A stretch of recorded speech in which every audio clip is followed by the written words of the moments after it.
Bien, y los derechos patrimoniales son aquellos que tienen un contenido de carácter económico, es decir, estimable en dinero, y se dividen en dos: derechos reales y derechos de crédito. Los derechos reales, para definirlo de una manera breve, podemos decir que están constituidos por el derecho de propiedad. El derecho de propiedad es la facultad o el derecho que tengo a disponer, usar y disfrutar de una cosa que me es propia, con abstención de todo mundo en molestarme al llevar a cabo esas actividades.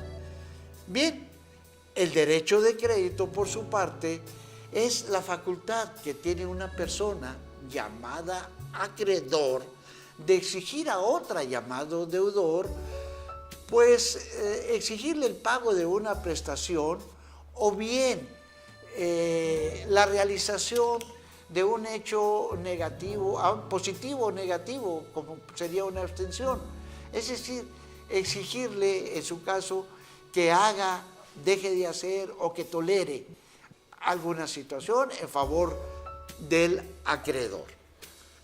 Esos son la clasificación del derecho subjetivo.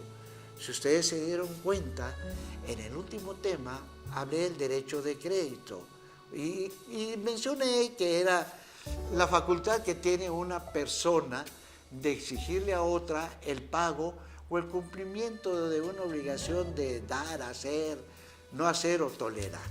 Bueno, esto está íntimamente relacionado con el tema de la obligación tributaria. Anticipándome un poquito, pues comentaré que la obligación tributaria es la facultad que tiene el Estado, obviamente representado por el fisco, a que el contribuyente le realice el pago de las contribuciones según lo dispone la Constitución. Y según lo disponen las leyes fiscales, pues cumpla con obligaciones de hacer, como es, por ejemplo, llevar contabilidad, expedir los comprobantes fiscales digitales, presentar los avisos al RFC, presentar las declaraciones informativas, entre ellos la DIOT, etc.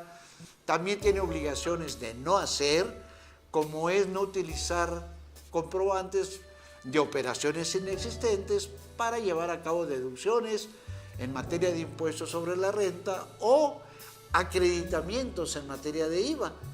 Y el gobernado, en materia tributaria, también tiene obligaciones de tolerar, y así tiene obligaciones de tolerar, pues, los actos de fiscalización de las autoridades fiscales, como son la revisión de las declaraciones, las visitas domiciliarias, las revisiones electrónicas, las revisiones de dictamen y pues las clausuras en un momento dado.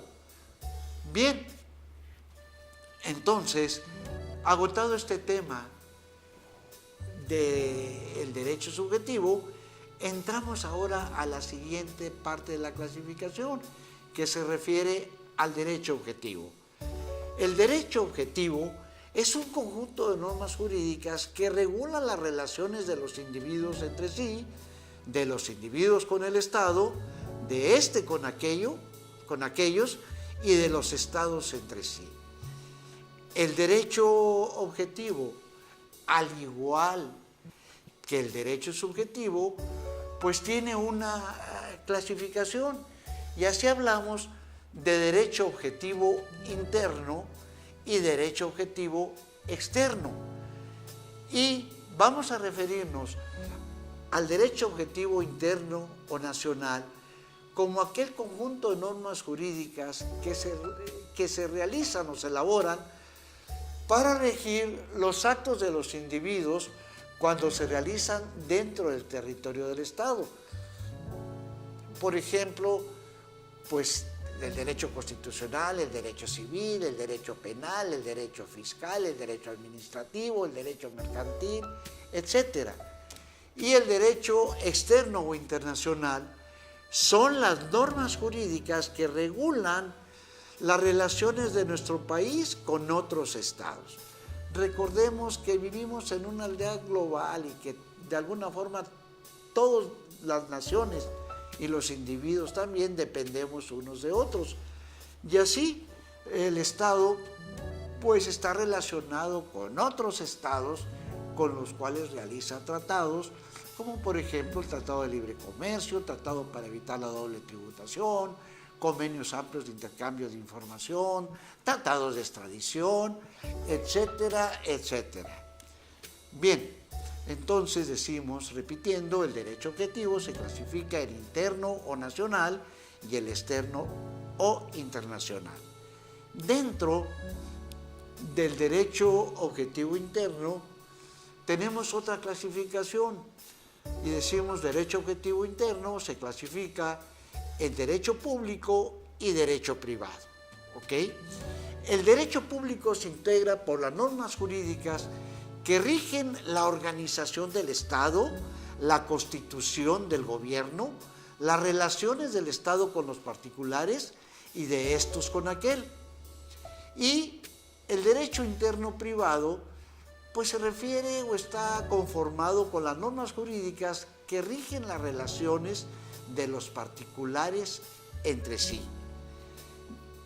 Dentro del derecho privado, dentro del derecho público interno tenemos las siguientes ramas: derecho constitucional, derecho administrativo, derecho fiscal, derecho penal, derecho procesal, etcétera, entre otros. ¿Ok? Y dentro de las ramas del derecho interno privado tenemos el derecho civil y el derecho mercantil. Procedemos entonces ahora a dar una breve definición de cada una de estas ramas del derecho e iniciamos con lo que es el derecho constitucional. Y así decimos que el derecho constitucional es el conjunto de normas jurídicas que rigen la organización o constitución del Estado, la estructura de su gobierno, las relaciones de los tres poderes entre sí y de estos con los particulares.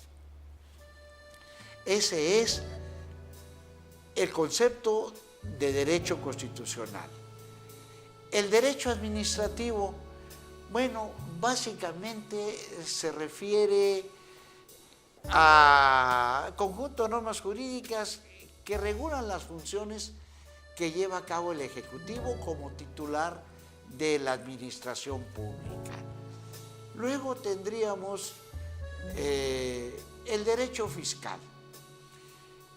Para entender el concepto de derecho fiscal, pues tendríamos que hablar de la actividad del Estado.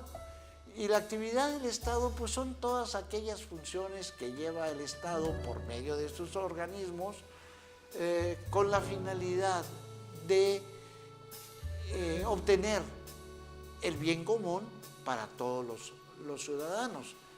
La actividad financiera del Estado consta de 3 etapas. La primera etapa se refiere a la obtención de los recursos. La segunda etapa se refiere a la gestión o custodia de esos recursos y la tercera etapa se refiere a la aplicación de esos recursos al gasto público.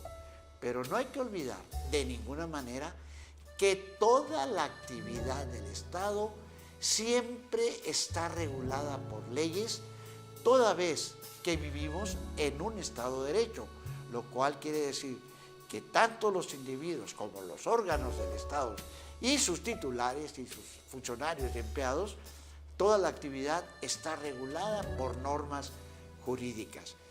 Las normas jurídicas que regulan la materia tributaria son innumerables, son más de 35, les puedo tranquilamente comentar. Entonces, es muy interesante esta materia tributaria. Bien, continuando entonces con la clasificación del derecho interno público, tenemos ahora lo que es el derecho penal. Y es el conjunto de normas jurídicas que definen precisamente las conductas que se consideran delitos y determina cuáles son las sanciones o las penas aplicables a los autores de los mismos. Posteriormente tenemos el derecho procesal.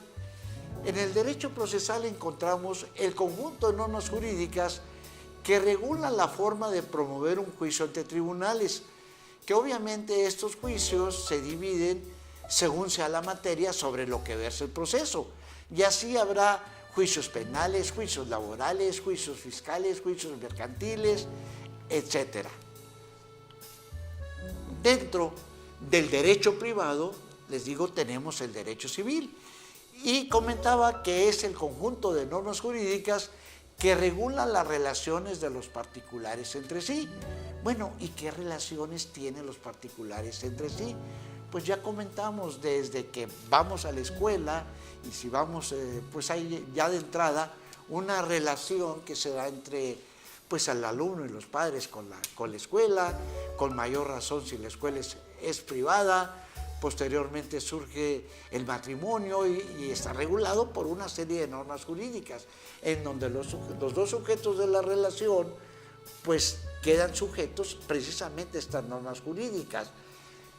Igualmente, si existen contratos de compraventas entre particulares o de arrendamiento o de prestación de servicios, pues todo esto es materia del derecho privado. Igualmente el caso de las herencias, los legados, etcétera, etcétera.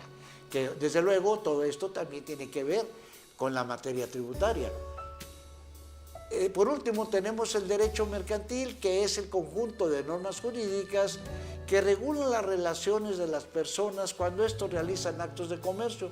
Pueden ser celebrados entre comerciantes o entre un particular y un comerciante, y esto desde luego es importantísimo para la materia tributaria, porque comerciantes pueden ser personas físicas y personas morales, y obviamente obtienen ingresos y van a quedar sujetos a lo que establecen las disposiciones fiscales. Hasta ahí concluimos el tema del día de hoy. Continuaremos en otro día y esperamos sus comentarios y sugerencias. Hasta luego y me dio mucho gusto estar con ustedes.